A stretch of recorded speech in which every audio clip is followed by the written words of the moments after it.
Hey guys, আমি দেবজ্যোতি। তাহলে শুরু করা যাক। সকালবেলা ঘুম থেকে উঠেই কোকো আমায় দেখাচ্ছিল যে ও নিজের ঘাটটা 360 ডিগ্রি ঘোরাতে পারে। আমিও আবার ওকে একটু ক্যামেরাটা খুলে দিলাম। আমার একটু নকশামি করছিল, মালিকের উপর গেছে। তারপর আমার মনে পড়েছে যে কোকো আসার ফলে আমি আমার লাভবারের দিকে নজর দিতে পারিনি। আরে যতই হোক, এরকম করাটা তো উচিত না। তাই আজকে ওদের খাঁচা পরিষ্কার করে ওদেরকে খেতে দিয়েছিলাম। ওরা একটু রেগেই ছিল, একটু লজ্জা পায় ওরা মিয়া বিবিরা। তারপর সকাল সকাল আমি আমার ব্রেকফাস্ট সেরে নিলাম। ব্রেকফাস্ট সেরে নেওয়ার পর আমি গেছিলাম হচ্ছে আমার মাছেদের খাবার খাওয়াতে। ওরা ভাই বিন্দাস থাকে। এই ফাইটার ফিশগুলো অনেকটা আমার মতো, মানে একা থাকতে ভালোবাসে ভাই, অত ঝামেলা জড়াতে কাউকে ভালোবাসে না, নিজের মতন করে। আর এখানে গোল্ড ফিশগুলো কেমন হাওয়াইতে বাচ্চার মতন করছিল। তারপর আমি দুপুরে ভাত ফাত খেয়ে নিলাম। ভাত খেয়ে নেওয়ার পর গিয়ে দেখি যে মার ভাই কুকুরকে খাবার খাওয়াচ্ছে।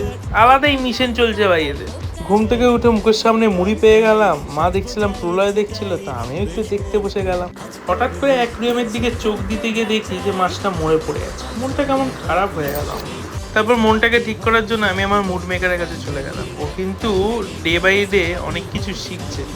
দেখো, নিজের থেকে ঘুমাতে চলে গেছে, আমিও ঘুমাতে যাই। দেখা হচ্ছে পরের ভিডিওয়ে। টাটা।